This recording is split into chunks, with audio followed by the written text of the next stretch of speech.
BJP के संपर्क में हैं, जिसमें अभी चंदेरी के पूर्व विधायक 3 बार के विधायक मोहन यादव से मिलने गए और कमलेश्वर पटेल भी अपनी नाराजगी जारी कर चुके, तो क्या संगठन के अंदर मनमुटाव चल रहा है अभी? आपकी थोड़ी जानकारियां ठीक नहीं है, वो करेक्ट करो। आपको स्पेशल कहा, करेक्ट करो। बीजेपी के कई नेता हमारे संपर्क में हैं, उन्हें संज्ञान में लेके आए, मुझे इनको धन्यवाद। भूपेन भैया इनसे मिले और इनने कहा कि 0% टैक्स गोमांस पे किया आपने। शर्म नहीं आती आप लोगों को?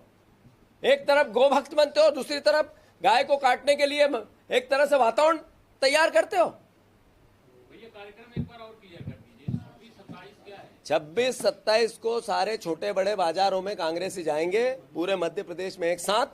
26 तारीख को बड़े शहरों में, 27 तारीख को छोटे कस्बों में, और पार्टी इनके चेहरे को बेनकाब करेगी। 8 साल से राहुल गांधी को धन्यवाद देगी कि उनने नरेंद्र मोदी को जो समझाया था वो सही निकला। राहुल गांधी सही सिद्ध हुए, नरेंद्र मोदी गलत सिद्ध हुए। ये निर्णय लिया हमने कि जो 8 साल की लूट की वापस रिफंड करो। इस सरकार से हम मांग करेंगे।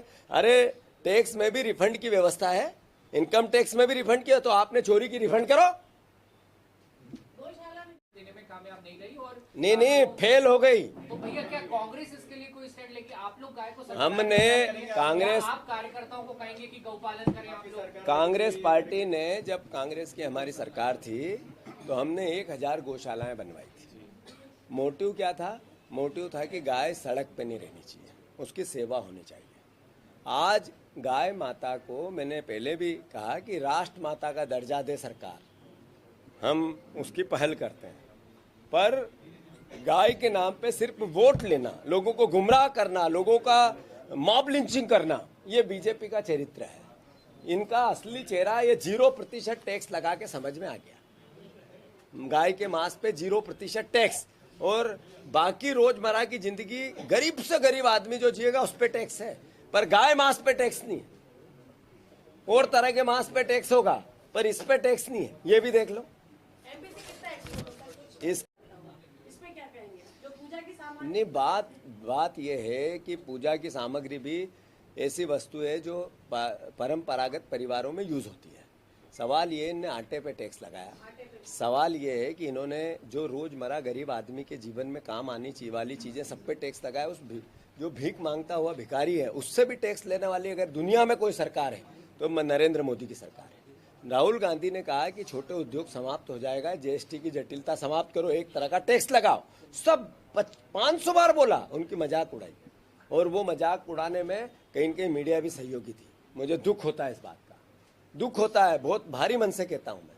ये कहना पड़ेगा क्योंकि आपके माध्यम से जनता में जाएगा और सोशल मीडिया के माध्यम से जनता में जाएगा कि मीडिया उस समय नरेंद्र मोदी के साथ थी जब ये टैक्स लग रहा था, उसकी वाहवाही कर रही थी, और अब नरेंद्र मोदी ने जब ये यू टर्न लिया है तो उसका क्रिटिसिज्म करना चाहिए मीडिया को भी कि इतने साल एक मैं आपसे, मेरा हो जाए वक्तव्य पूरा।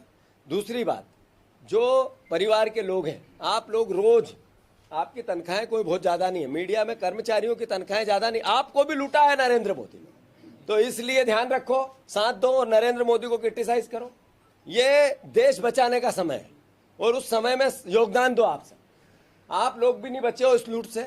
हम ही नहीं लुटाए गए, गरीब ही नहीं लुटाया गया, वो भिखारी नहीं लुटाया गया, किसान ही नहीं लुटे गए, पत्रकार भी लुटे गए हैं। धन्यवाद। जिला प्रशासन, एक सेकंड, गर्मी को लेकर लगातार विवाद चल रहा है। अब जिला प्रशासन ने भी कहा है कि आईडी प्रूफ लेके आना है, तो क्या जिला प्रशासन इनके ही किसी टूल की तरह काम कर रहा है?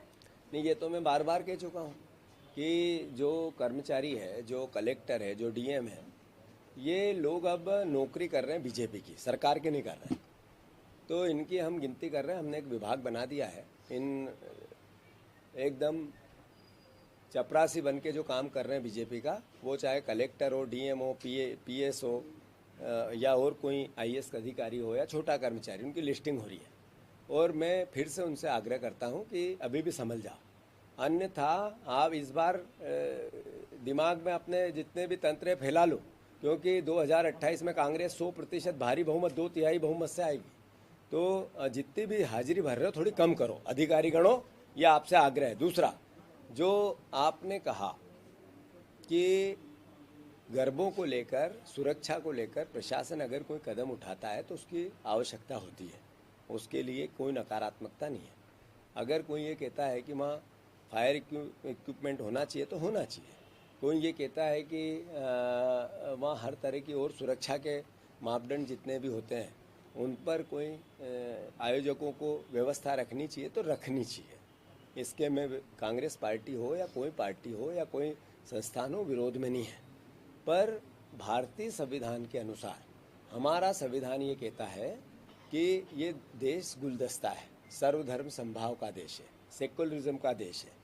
इसमें जब हर धर्म का, हर जाति का, हर वर्ग का व्यक्ति एक दूसरे के त्यौहार मनाता है, एक दूसरे के त्यौहार मनाने भी चाहिए, इसी से भाईचारा बनेगा। ये अलग बात है कि सुरक्षा को लेकर अगर कोई इंतजाम किए जाते हैं तो उनका आखिर किसी भी प्रकार की अनियमितता होती है, कोई भी बहन बेटी के साथ हो, पुरुष के साथ हो, महिला के साथ हो, तो उसको तो सभ्य समाज बर्दाश्त नहीं कर सकता है। और जो गैर सनातन बनाने पे रोक लगा रहे हैं कि वो नहीं जाना चाहिए। ये एक खत्म कर, एक ओबीसी पे कल से सुनवाई होनी